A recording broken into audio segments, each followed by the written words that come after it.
Have you ever wished that you could be the kind of person that you would make an ad and that ad would make $500,000 or even $1 million or more? Surprisingly, a lot of people who are making ads have never actually seen an ad that has done $500,000, that one ad by itself, or an ad that's made $1 million.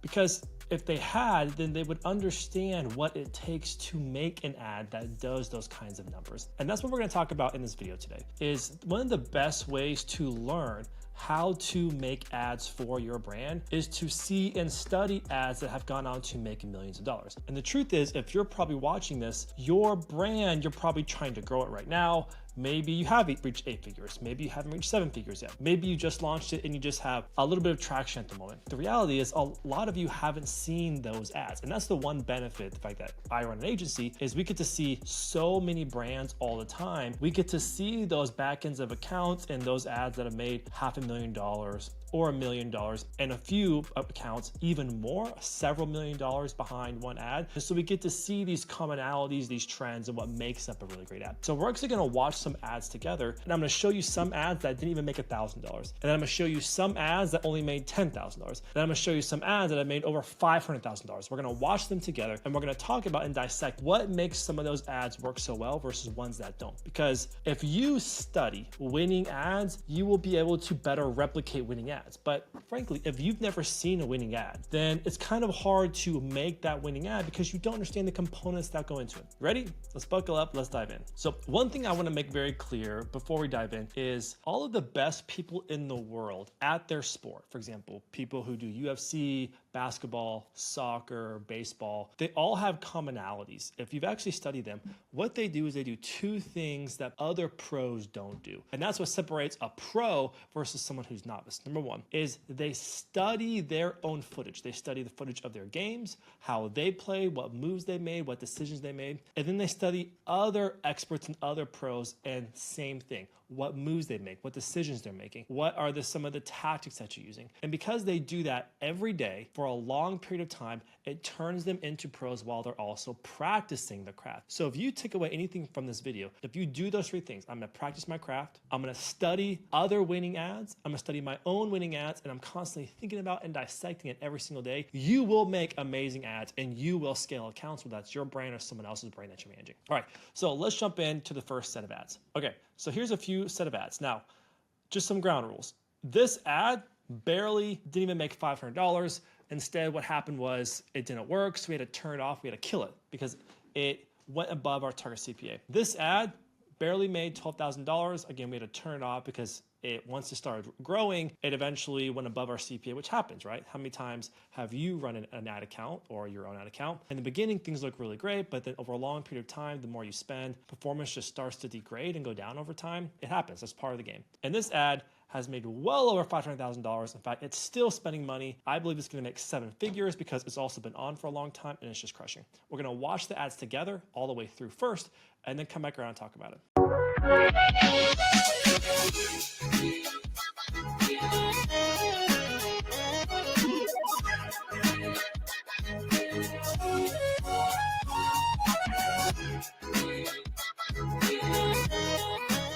Yeah, trendsetter. Whoa, league of my own, it don't get better. No, read what I wrote, I'm a bestseller. Yeah, reach for my goals, hit it dead center. Hit it dead center. Bullseye, hit it the most, there's no misses. Something like fish in a barrel, it's no different. Blindfold on me, I still got the most vision. Trendsetter told them before, but they don't listen. Better, bring a better bad because I'm bigger, better. Solo, single, selling several shows at every single second. Peter Piper, pick the pack of pickle peppers. Kinda came and crushed the competition, hope they get the message. Look, living it fast, spinning my M in the bag. I never go slow, thinking I'll crash, end up a thing in the past. 1, 2, 3, come on!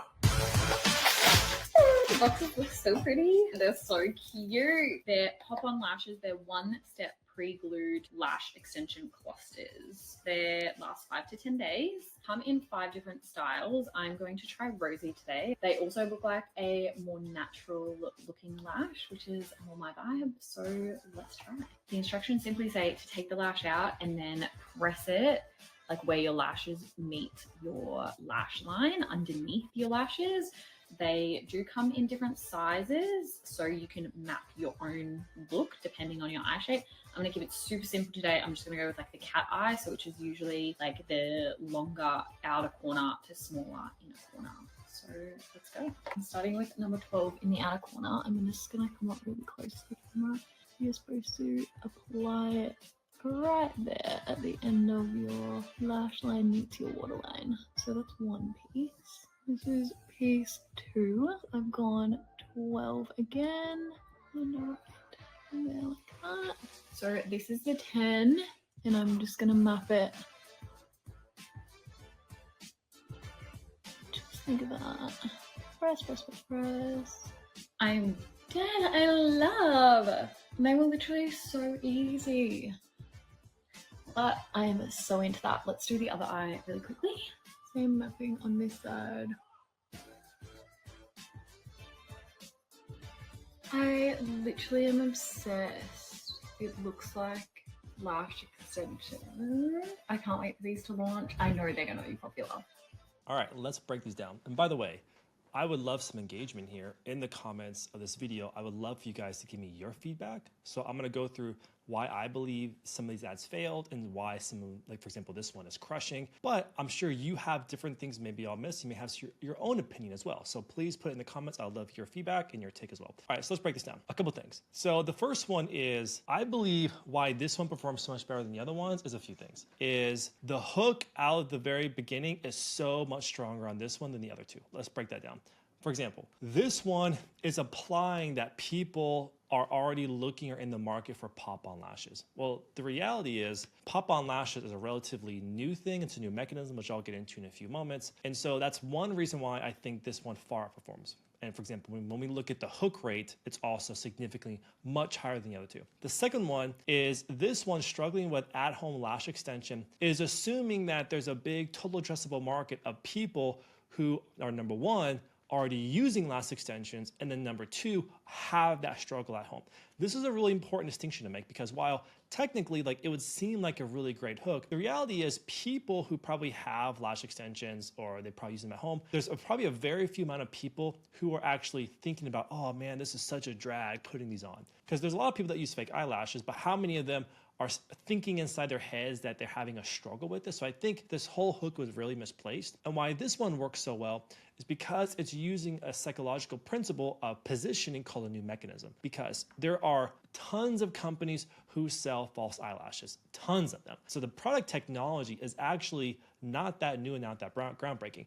And frankly, a lot of companies sell very easy lash extensions that you can apply in a very quick amount of time, 10 seconds or less in 3 steps. So again, that's why I think these other two just didn't quite hit home, because the lash extension niche is already very easy to apply. It's very easy, unless you go into a professional, which is a whole nother thing. At home, there's a lot of at-home kits that are very easy. Why this works is because a new mechanism is a positioning technique where you take the same old product, but you find a new mechanism, which is a new way to present it to the marketplace so it brings a freshness and reinvigorates the interest into that product or that product category. Why this works so well is because everyone else is talking about false eyelashes or glue-on eyelashes or magnetic eyelashes. This was really one of the first of its kind that took the same technology, literally it's the same technology, the exact same technology everyone else, but instead called it new pop-on lashes. And so the perception of this now is that this is a whole new mechanism or a whole new way to use false eyelashes. And that's a big reason why this works so well. But then the hook really drags them in too, because these two actually don't drive intrigue or curiosity at all. The hooks. Watch how easy it is to apply pop-on lashes. That does not drive curiosity for me to want to watch that video. And then we'll talk about just how the videos are structured in a moment. Struggling with at-home lashes, that automatically makes people make two decisions. I'm gonna opt out because I don't struggle with at-home lashes, or number two, I'm gonna opt in because I do struggle with at-home lash extensions. So right there, we're giving people a very cut and dry choice, which is why people are just opting out. This one, why it works so well, is because it doesn't actually reveal what's happening. All it says is the future of extensions is here, new pop-on lashes. I don't know how it's applied. I don't know how easy it is. I don't know what this new thing is. So I'm obviously going to want to watch that video over the others because it actually drives curiosity in the first 3 seconds to hook them in. Why do they call it a hook? To watch more. Now, another reason why I don't think this works so well is this one, it doesn't really tell a really great story. I know that seems kind of obvious, but this one of all the others tells a much better story and has a better story arc. Number 2 is this one is very obvious trying to push someone to buy something, whereas this one, it feels like a YouTube review of a product, which for anyone that's actually watched YouTube reviews, that is why people go to them as thought experts, because they feel like that they're having a real raw experience that they can then translate to the other person, give them value. Now, I actually think this video would perform much better is if we put the before and after in the beginning of the video, number 1, and then number 2 had a hook similar to this one. I think that video actually would perform much better. But also, this one doesn't even really relay the idea that this is better or that this is new. For example, it doesn't say at any point in the video that this is a new technology. This is a new thing that hit the market. It just says how easy it is to apply pop-on lashes. Whereas this one applies in the very beginning that this is a new thing, right? So it continues that curiosity for the rest of the video. In fact, this one, it's also really long too, right? Like you have to wait so long throughout the video to get the full reveal, whereas this one, because it didn't even drive curiosity, there's no reason for someone to want to stick around. Now this one had dope music. Like I was really digging the music, but after watching this video, I don't know if you noticed it, but I actually lost track of what the heck the text was actually saying. And some of it wasn't very clear. Like I have no idea what this flaunt 8, 10, 12, 14, 14, 12 thing is. And again, I'm not a chick, I'm a dude, but this one, I believe just the aesthetic. And then the other part about this video is it really didn't tell me why I should care about it. If you remember this video, because that chick was talking, she was able to better explain why you should care about it. She was able to better explain how to apply it as you're going through it. And overall, this one, another reason why I think it works so well is because even though it was really quite long, because they built so much curiosity in the beginning, a person had to stick around to get the fix of what the heck is going to happen.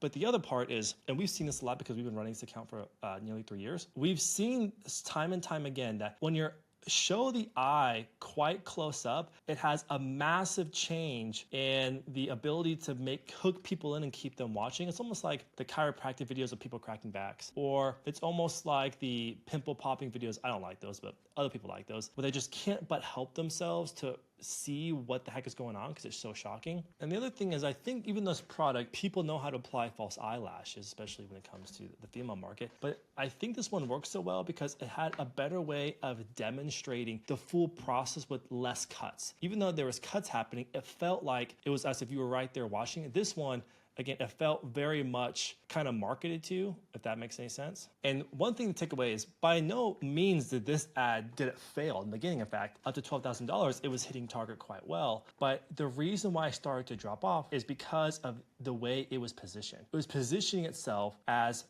only for people who struggle with lash extensions. So they have to be using lash extensions to want to watch this video, and they have to be struggling with it, right? So the total addressable market of people that probably fit in that category probably only is $12,000 worth of people that Meta could target and realize who would be a good fit for it. Whereas this one has a much higher total addressable market because now it's bringing people in through intrigue, and then throughout the process of her demonstrating this, and the reason why I think this works so well, it demonstrated applying the lashes much more and much longer and more times than even this video did. I think that's another reason why it works so well. So let's watch another series. This one barely can get out of $1,000. We had to kill it out of testing.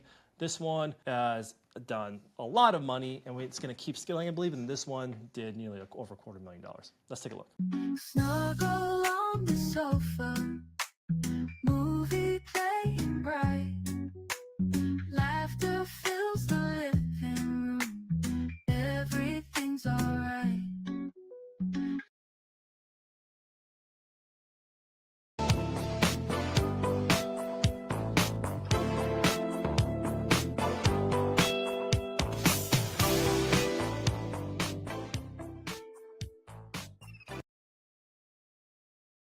Sweatpants with feet? I love it. Cozy Sherpa lining? I love it more. Get 2 for $55 for a limited time. I love it. All right, very short videos. Let's talk through why. Well, this one failed, I believe, for a few reasons. Number one, it's not clear what the heck they're even selling. And it comes down to a really important principle of why. So this ad was made because our team had been playing with making music with AI. So the music of this video was made with AI. And because of that, I think we got ahead of ourselves and we tried to make an ad fit into that music and make it make sense. And I believe that's why I failed. So number one, it wasn't clear. You have no idea what they're selling. Number two, it didn't actually demonstrate the value prop of the video. Number three, because you weren't clear what it was talking about, you had no conclusions to make of yourself of why you should continue watching this video or why you should click through. And this brings me back to a principle I was told one time by a branding strategist. So I used to work in-house for a $200 million a year e-commerce brand. And at that time, they had hired an outside branding firm. They were paying them $2 million a month to come in and help them rebrand their entire company. And I remember sitting next to this branding strategist, and we were just talking about advertising. And he says something to me. He said, the key to making ads that make a lot of money is keep it square, then make it flare. What he meant by that is keep it square, keep the core essence, keep it boring, keep it very, very boring. Then once you have the core essence and it's boring and it's very clear, then you can add flair to it and make it fun, entertaining, or intriguing, right? And that's a principle I tell my team about a lot when we're making ads. Sometimes we fail and that's okay. That's why we just get right back up and work on the next batch test. Whereas this one, it wasn't square to begin with. The very concept came from music versus coming from marketing, positioning principles, and then using the music to add to that element. And that's why I failed. Let's talk about this one. This one is crushing. It's still crushing. It may beat this ad one day as well. Why I think this works is keep it square to make it flare. It's very clear. From the very beginning, the core essence is very clear. We keep it square that this is sweatpants with feet, right? That's it. And then the visuals clearly demonstrate the value proposition. Because at the end of the day, you don't have to explain to people what sweatpants are, and you don't have to explain to people what it's like being cozy. And that's all it demonstrates. It literally says 3 words, sweatpants with feet, but is using the visuals to demonstrate pulling out over your feet, sitting on your bed, almost kind of sensualizing how comfy you feel. That's it. It is so simple, but again, it uses the core essence of keep it square, then make it flare. And then we used music to accentuate the feeling that you would get of being really cozy, and that's why we did it. Now, this one works for a few reasons. It does have an offer, so I take that into consideration, but the other one is also, it keeps it square, then it makes it flare. It literally says the core essence of the product. Sweatpants with feet, right? That's it. It also demonstrates putting it on, right? Demonstrates using it. But then the other part concept that works here is it uses pop culture. And it's entertaining. So imagine, if you will, you see this ad. It's like this ad. It's just the core essence is there saying what the product is and demonstrating it over and over. But what it does is it uses the Michael Scott references, right? We say sweatpants with feet. I love it. Cozy Sherpa lining. I love it more. The offer. I love it, right? That works so well because now we're actually piggybacking off pop culture references. Now it makes it a sense of entertaining.